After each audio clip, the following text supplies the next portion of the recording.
start having an opinion, and like a real opinion towards something. I love that. That's where most people, I shouldn't say fail, but they don't succeed with it. People are so scared to put their opinion out there, get some sort of response that's like, well, what if a client sees this? Or what if a lot of people don't agree with what I'm saying? If you don't have an opinion, people will never really care what you have to say. It's not love.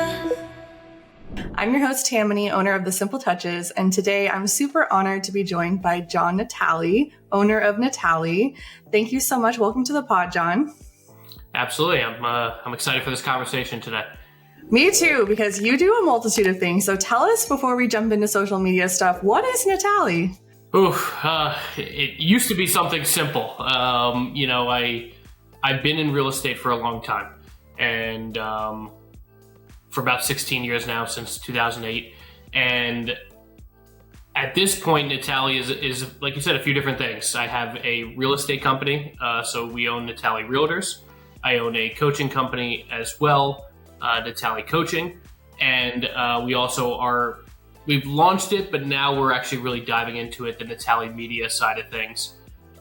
So we have a whole encompassing brand built around my personal brand, which I'm sure we'll dive into today. And social media, I'm sure, plays a very interesting role in all of this, and I'm sure maybe kind of helps some of this unfold. So tell me a little bit about what platforms you're on, how long you've been on them, and how that all started. So it's a great question. Let's talk about the classics, right? Facebook, Instagram. I've been on since, I started in real estate, right? In 2007 or 2006, I probably got a Facebook account going into college and whatnot. Back when you used to just post to your wall and update it, you would say, John Natale is doing something back in the golden days. But for real estate, for a long time there, if we're being honest, that was what social media was. It was leveraging your sphere. It was talking to your sphere and not really growing outside of that. Yeah. Everything, I think, if we're being honest, changed around COVID, slightly before. And so now, obviously, Facebook, Instagram, we still utilize very heavily. In the summer of 23, so a little under a year ago, I went all in on TikTok. And that's what's really blown up everything we just talked about, those three companies, that the entire Natali brand has been amplified through TikTok. I also utilize YouTube as well, mostly just on the agent-facing side. That's where my podcast goes, and some of the help and some of the things I do for agents is on that side. But as of right now, those are the big ones. I have a LinkedIn, and I would throw it in there because I think a lot of agents forget about it, and it's not a social platform, but that's Google My Business or Google Business Profile. We use a lot to leverage things around here for people to contact us. That is really interesting, because we just had a conversation about Google My Business in my subscription program. So before I forget to ask about it, when you say we use it a lot, what are you posting to it, or how are you utilizing it? So we have a really cool CRM that I just started with. It's these two young kids that designed it, and so I basically can post from there on all of my platforms. So it makes it really easy. And on top of that, though, really just kind of whatever is going on Facebook and Instagram, like kind of what you're putting out for your sphere, like the just sold, the just listed, some short videos. You can't, I can't post my 7-minute videos or walkthrough tours on Google Business Profile, at least not yet. But everything like those still images, updates for us from like the brokerage sides, like Agent of the Month, all the awards that we do for the agents at our company, all of that stuff goes there. And I think that heavily impacts your Google score, or whatever you want to, SEO, whatever you want to consider it at this point. But when people look for real estate professionals in our area, or or a company to join, because that's mostly on the brokerage side what we're worrying about too, it helps a lot. So we really just try to post at least once a day to there, and it's usually just still images, a little bit of AI generated content beneath it, and that keeps us pretty steady on Google. I love that you brought that up. I do think it is a platform that gets forgotten about, that we can actually quote unquote post to it versus like set it and forget it. So still images, short videos, is there a max length on those? It depends on the file size. So it depends on what you're shooting on. Yeah. And then have you seen like engagement on them, or it's just SEO type stuff? Yeah, for us, we don't do, I don't do Google pay-per-click advertising. So for us, it's like what I measure it by is like how much are people interacting with our Google. And the next, I just put an episode out about this and for digital presence, right? Like I do a lot on social media, but we have to realize like, even with your business, right? Everyone takes it off of social media and then they Google you, right? They want to make sure that like, oh, this person doesn't just have like a sharp social media. They want to make sure you're for real. So it's a little bit of both. It's actually almost just like equity with people rather than just simply like I'm doing, local services ad or something like that, which we don't do. But if I was like, if you're an agent that's doing those things, you need to make sure you're posting every day. You're getting reviews almost every other day, because that's how you score higher and higher, and your Google local services ads get cheaper and cheaper for you. It's kind of like Grant Cardone's theory of being omnipresent and not just being like really well known in one place, but like people need to make sure that you're legit everywhere. I like that. Perfect. Okay. So I want to go back to TikTok because that's actually where I found you. And what attracted me to your brand was the consistency. And you have really mastered this art of like, I'm just going to grab a microphone and I'm going to sit in front of this camera and I'm going to talk to it. And I'm going to share my expertise because I have it. So tell me a little bit about why TikTok and what was like the catalyst of your journey with trying to go viral on TikTok, or were you trying to go viral? So I had a little bit of a weird strategy with TikTok, and people still wonder about it today. The reason it's not that I necessarily chose TikTok.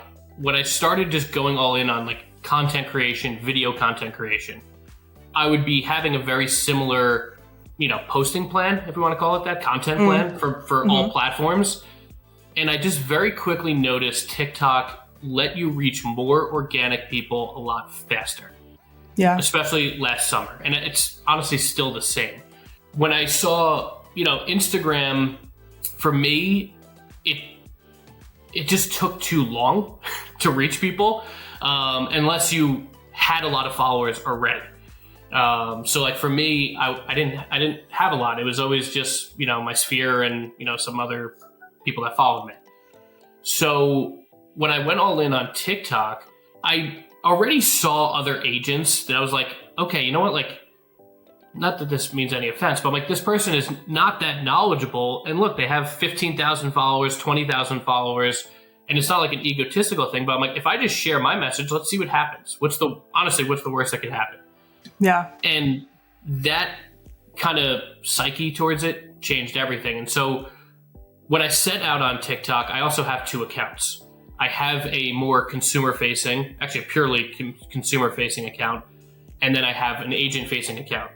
And both I do similar things like you just said. Like I just grab my phone, I talk to it.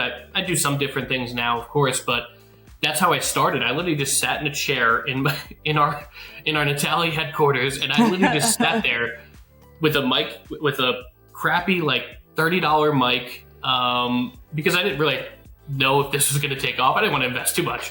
But a crappy $30 mic, little ring light for $18, and I just sat there for 2 months and said, I'm going to post twice a day for 2 months and see what happens on both accounts. So that was June and July of 23. And then obviously I grew pretty fast at that point, but what's been the most fun about TikTok specifically is I've literally grown every month. Like it's starting to go hockey stick now, but it's been pretty steady.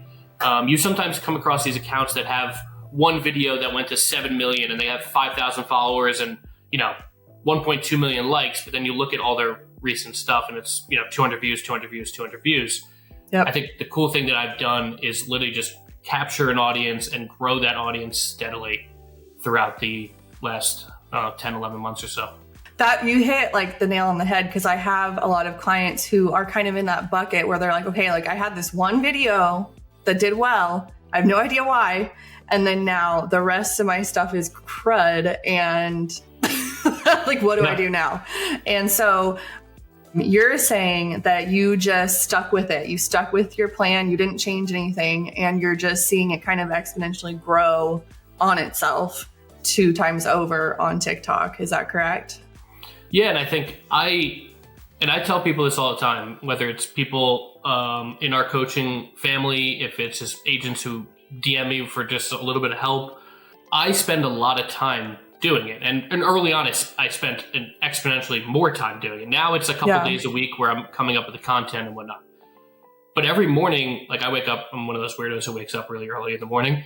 But every morning from typically like 6 to 6:45, 7 o'clock, like I am engaged answering every single comment, every single DM. Like I am all about getting engaged with my audience. And I think a lot of people, if they even have like 1 or 2 good videos, I look at their video and I'm like, you didn't answer every comment. Like, do you know how many followers you would have gotten just if you invested that half an hour, 30, 45 minutes into replying to all those people?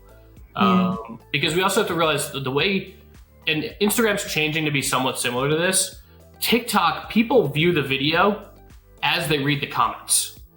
Yep. So I always see like how I've grown my following is one from the video content, but I try to be pretty witty back in the comments, and like I give people crap back. Like if I'm doing a walkthrough tour and they're like, that house is nasty or it's overpriced, I'm like, you're probably just broke and can't afford this house. Like I shoot back at people, and I don't like fear like, oh my God, what about my brand? Are people going to judge me? You have to find your tribe. We both know that.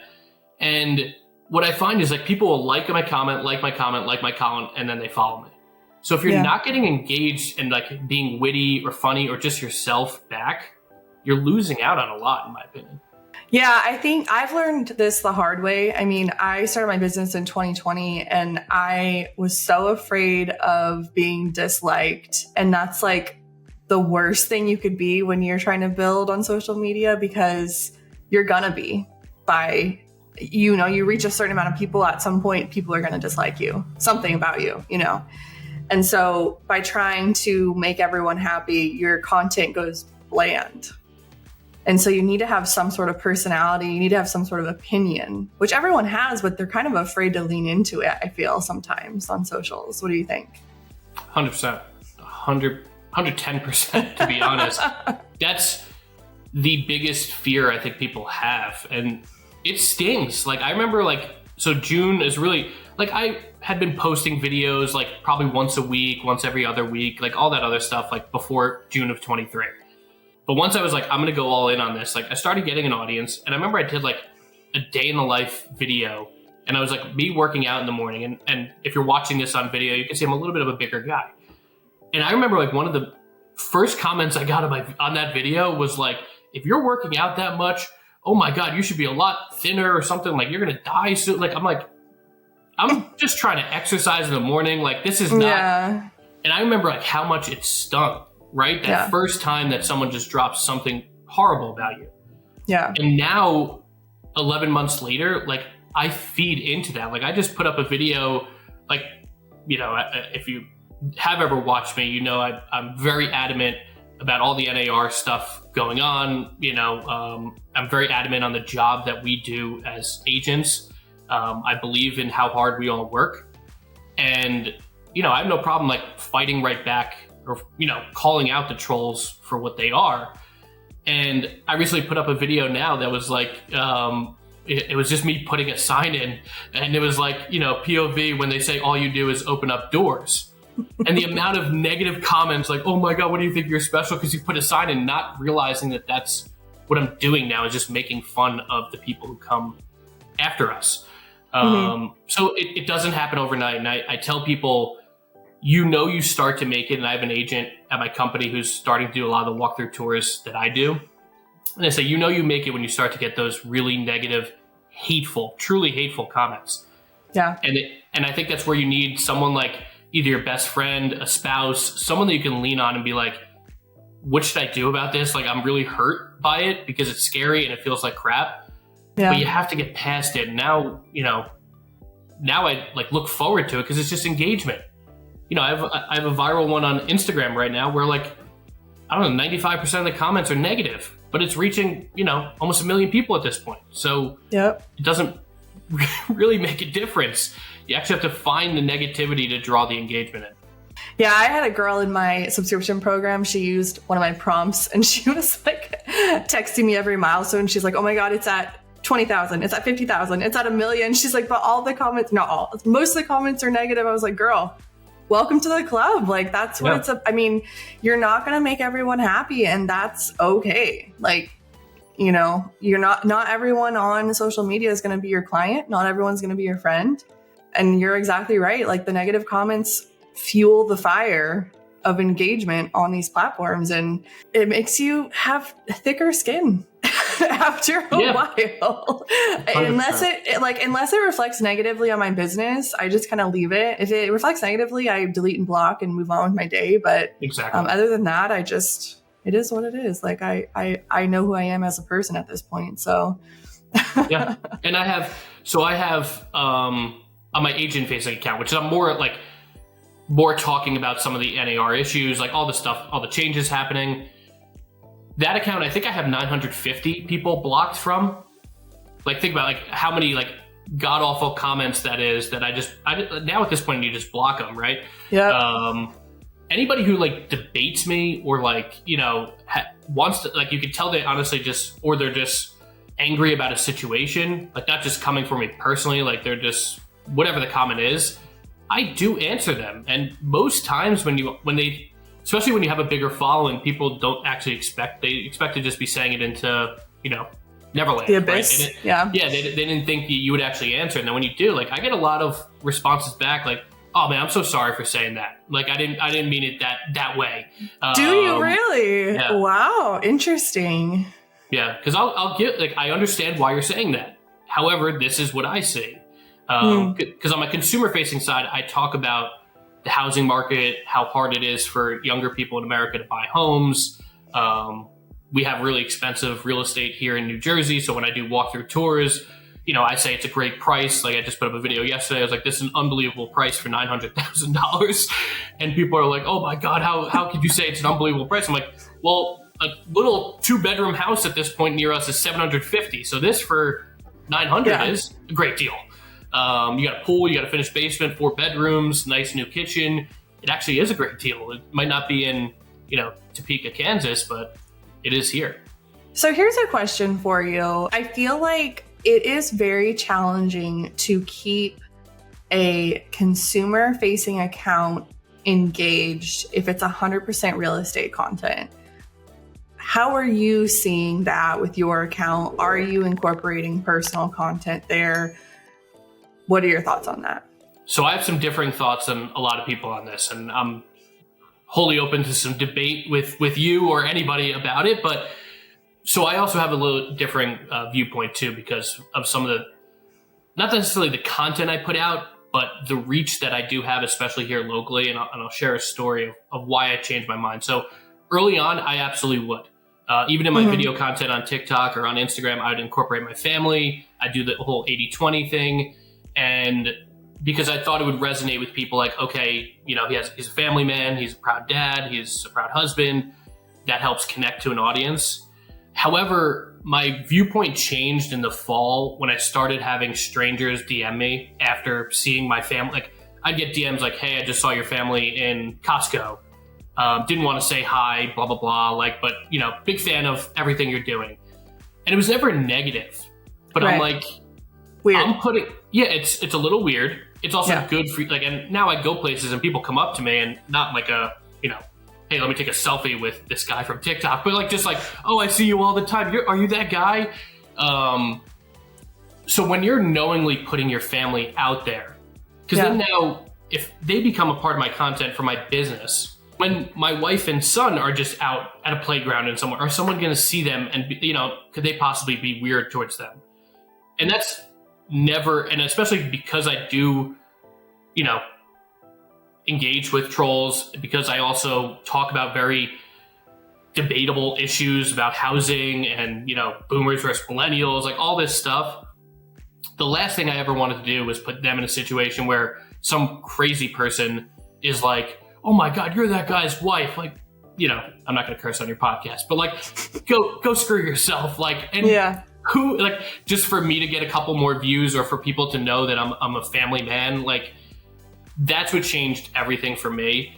So I have private accounts, like on Instagram and stuff like that. That's where I share pictures of my wife and son and all that stuff. People who know me personally follow me there.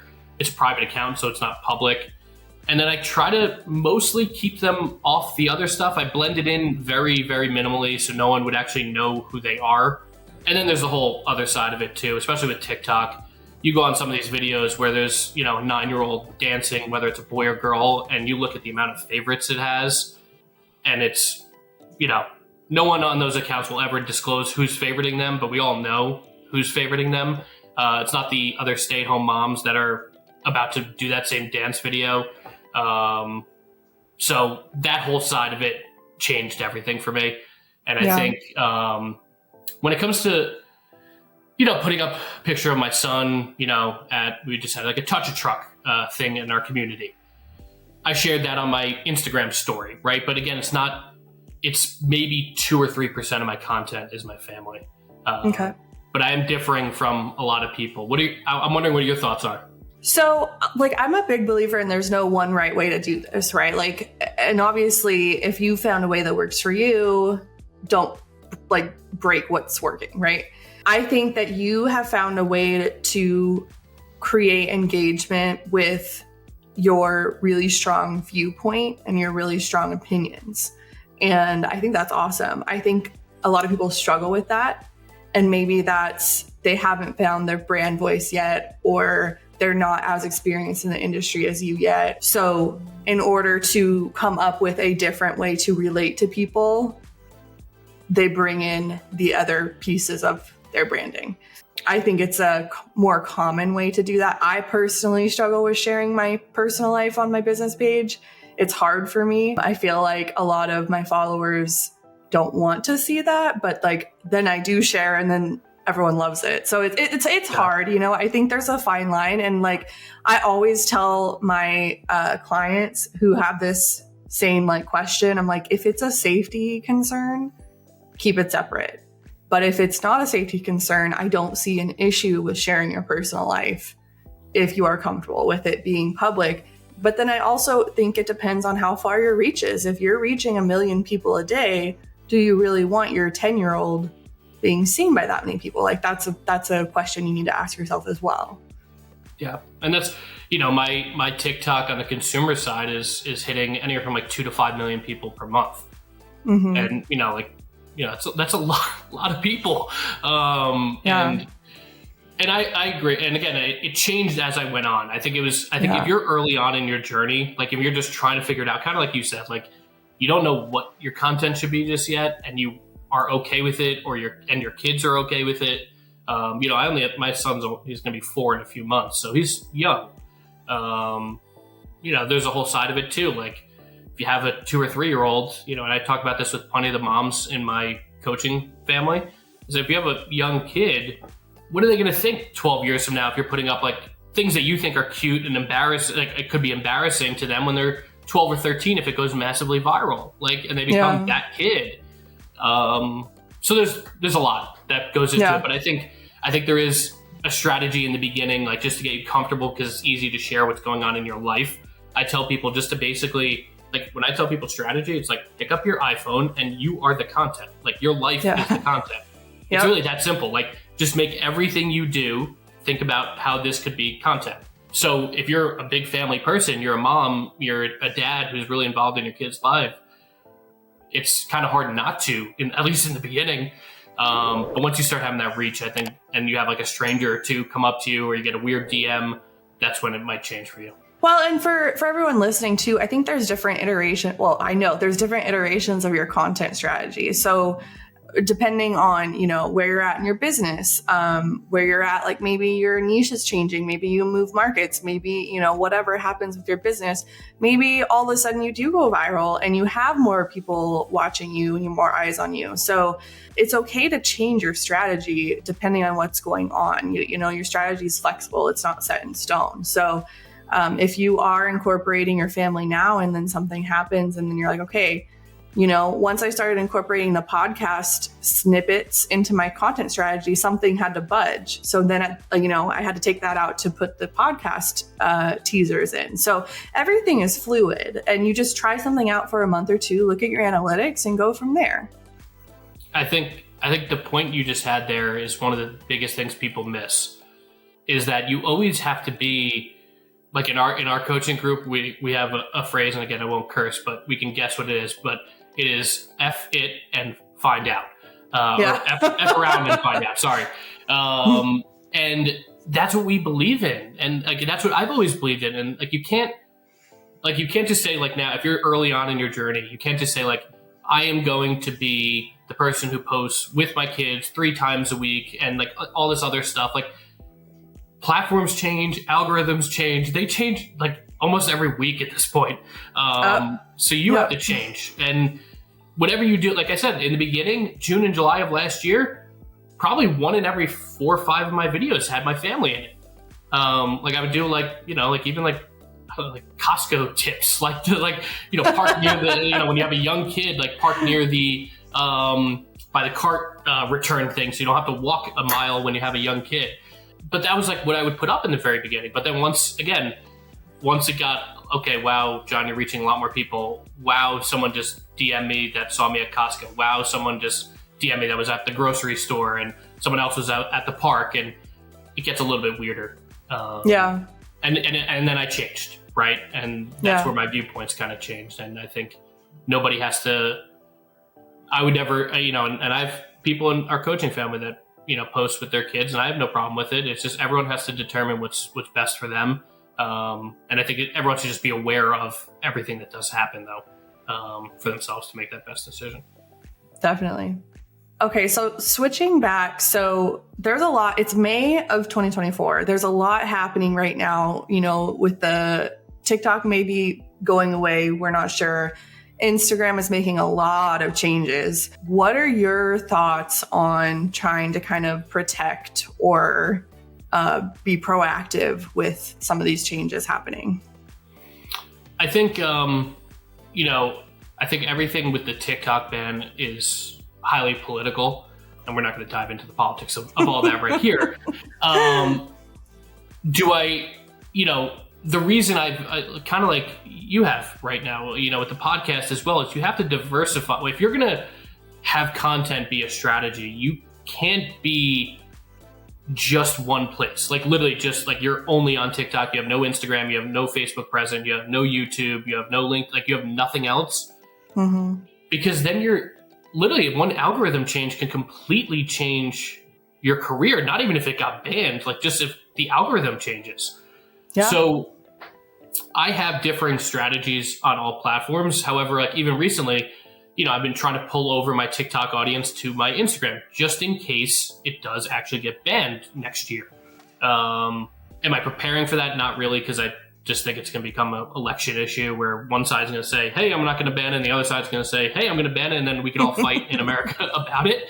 And then after the election, they'll be like, oh yeah, forget about that bill that we signed back in, April of 2024. But we have to prepare as if, right? And that's why, I'm trying to grow my YouTube out even more and more, putting more concerted effort. The last 2 weeks, I've put a lot of effort into making content that does well on Instagram versus just TikTok. And I've had a few reels go viral in the last few weeks, and that helps you grow. And you just have to capture an audience in different areas so you're not susceptible if one of those changes. And I know a lot of people that are very heavy on Instagram who, when the algorithm changes, and it seems like they do this once a month at this point, where it's you have a steady 5 to 15,000 views, and then out of nowhere it's you get 30 views and 60 views, and you're like, well, what the heck happened? And it just speaks to the power of, if you're going to make content part of your strategy to get business, you have to, I think, learn one platform really well so you can start blowing up somewhere, and then at the same time be investing and learning about the other platforms as you grow, because you can't be dependent on one. Yeah, always be learning.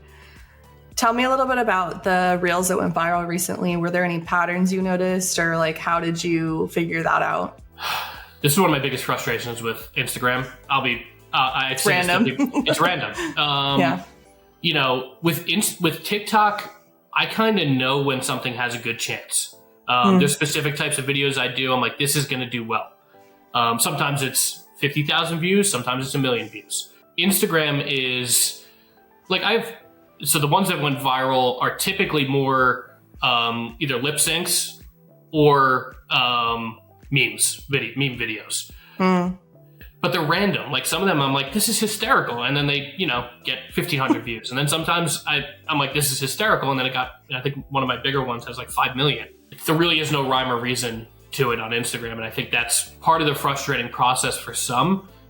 But that really just speaks to you have to be consistent because you don't know. It's kind of like the early days of TikTok. Like, if I'm going to be honest, like you didn't really know early on in TikTok what was going to go viral. Sometimes you just put an audio to it and it would just spike. And I think we're kind of in the same point with Instagram. Like, you don't really know. You just need to be consistent with it. Would you agree?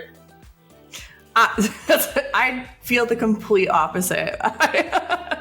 I feel like I know on Instagram when something has a good chance, and I have zero clue on TikTok. That's awesome. But I think, you know, that speaks to, I spend most of my time on Instagram and I just dabble on TikTok, and you're vice versa. So I think it just speaks to like, where do you invest your time and energy? That's funny. Yeah. But I do think, you know, you're totally right. Humor goes a long way on Instagram, but you have to be careful because if you go viral with a humor that has nothing to do with your business or your brand, you're going to get a whole bunch of followers that you don't want. And it's going to mess with your algorithm. So you have to be careful with that. But yeah. Beautiful. So let's say I'm an agent, just kind of turning my wheels. I've been posting for a few months. Nothing's really happening. I'm stuck in 200 view jail. What would be your advice for me? Start having an opinion, and like a real opinion towards something. And I think that's where most people, I shouldn't say fail, but they don't succeed with it. Yeah. And we kind of talked about this in the beginning of the conversation where you're kind of more from like a negative commenter type of way, but people are so scared to put their opinion out there and get some sort of response that's like, well, what if a client sees this? Or what if a lot of people don't agree with what I'm saying? You know, you have to get past that, or else you're really not like, there's things that, you know, just from looking at your social media, right? Like there's things that you feel and put out there in your channel and on your Instagram about how to grow on social media as a real estate agent. And I bet there's a whole bunch of people that disagree with you. But the reason you've captured such an audience is because you've put out that opinion. And same thing, you know, part of the reason I had 2 accounts was because I need to figure out what agents actually need to post that people will resonate with, right? And so that's why I have the 2 accounts. And so, but I have an opinion on things. Like, I'm a millennial. I think, you know, I'm fortunate in the aspect of, you know, I worked my butt off at the late 2010s. So when COVID was happening, I was able to buy a house, like not a beautiful house. It was terrible at the time. We made it nice or nicer on a nice big piece of property here at the Jersey Shore. I get, though, that the challenges that many in the millennial generation, especially millennials and younger, are going to have to buy their first home. And I talk about zoning issues. I talk about boomers basically pulling up the ladder after them and saying, you know what? Sorry, kids, we're not going to build any more houses. Like, I talk about the Fed and keeping interest rates high. I talk about BlackRock. I talk about Vanguard. I talk about private equity coming and taking away the single family home in America. Like, these are really hot topic issues, but I have an opinion and I share them. One of the only video I can think of, not where people disagree with me. Everyone disagrees with me at least one person disagrees with me on every video I put up. But I put up a video because we took out, you know, and this should just make everyone feel comfortable. Like, we took out the bathtub in our master bathroom to put a nice walk-in shower. Just, you know, my wife and I just are not bath people. We just never took baths, never were bath people. And I put up a video that was like, you can, you know, and a lot of new constructions now are built without bathtubs. Now, there's a lot of people who love it, don't get me wrong, but there's also a vast amount that don't or don't care. Yeah. So I put up a video that was like, you know, one thing you don't have to worry about as much as you did 10 years ago is taking out your bathtub. I know so many people that sit here and force themselves to keep a bathtub for one day when they sell their house. And I'm here to tell you, it doesn't really matter, at least not in our market. Like, someone really wants to, they'll put it back in. And I got like, I don't know if there must be like a tub gang out there or something. It was the only video where it had more comments than likes, like on TikTok. And I must have had like 1,700 comments about how awful of a man I am, how awful of a husband like all these like terrible things just because I said you could take a tub out of your house before you sell it if you want to enjoy a nice walk-in shower. And I just couldn't believe it. But that you have to, if that's your worst case, right? Like, I put up a video after, I was like, I apologize to those that love their tubs. Like, I didn't mean to offend you or tell you you can't take a tub or you can't put a tub in when you buy a house. I was just sharing with people, you do not need a damn tub anymore in a seller's market to sell a house. Because honestly, like 2013, when I would go to sell a house, there would be like, buyers would be like, oh no, there's no tub in here. I can't bathe my kids. Like, again, it was a complete buyer's market, but I was like, it's not that way anymore. Like, people don't care as much. And I must have just hit that side of tub gang. And I think supposedly there was a viral video before me where she said she regretted taking out her tubs. And she was like, oh, my life is so awful because I took out all the tubs. I have like 5 bathrooms. And it was like, like home designer influencer. And I must have just caught the wind off of that one. And man, that was ugly. But all to the point, I know that's a long-winded story, but it's all to the point that if you don't have an opinion, people will never really care what you have to say. Like, you can't play Switzerland and expect content to work. Yep. I feel like that's when you've made it on socials, is when you have to post a follow-up video to address the mass comments.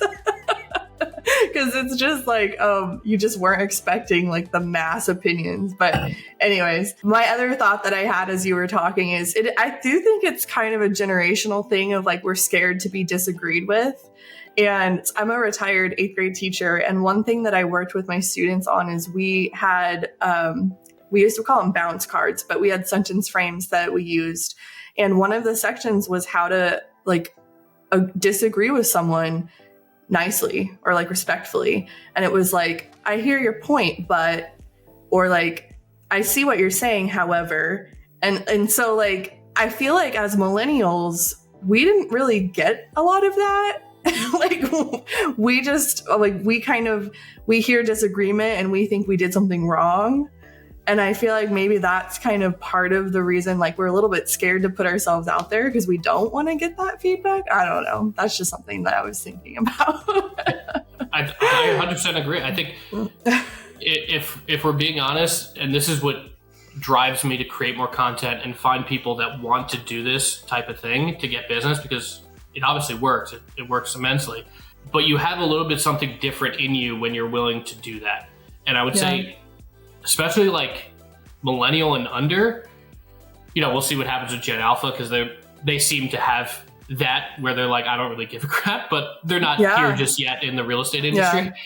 Is that like real fear? And I would say like 80 to 85% just are unwilling to do it. And that just is what fires me up, because I know nobody that's doing what I'm trying to do with like the coaching company, owning a real estate brokerage, recruiting, like doing all these different things.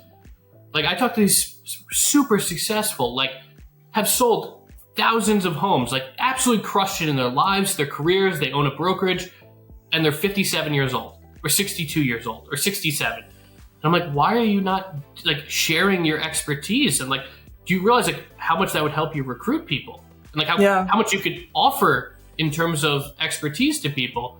And they're like, yeah, I don't feel comfortable doing it. And I'm just like, you sat in like some of the hardest negotiations. You sold millions of dollars, properties that were $5-6 million, and you're scared of just, I don't get it, but I do understand that a lot of people have the fear to do it. Absolutely. This has been such a fun conversation. Where can everybody find you? So if you're a real estate agent, which I'm figuring you are, if you're listening to this, or a real estate professional or business owner, on TikTok and Instagram, it's John C. Natali is my handle. And if you want to see what I'm doing on the consumer-facing side, so you can also learn a little bit about what helps and what helps draw actual business, it's the John Natale, both on Instagram and TikTok, and YouTube, I think it's just John C. Natali. And podcast is Getting Real. But keep listening to this one. Love it. Thanks so much for your time today. Absolutely. Thank you. Thank you so much for tuning in to Simplifying Social Media. Let's stay connected on Instagram at Realtor Social Media Marketing. And if you're interested in working with me, head over to thesimpletouches.com and see all my social media marketing services for real estate agents. And I'll see you guys on the next episode.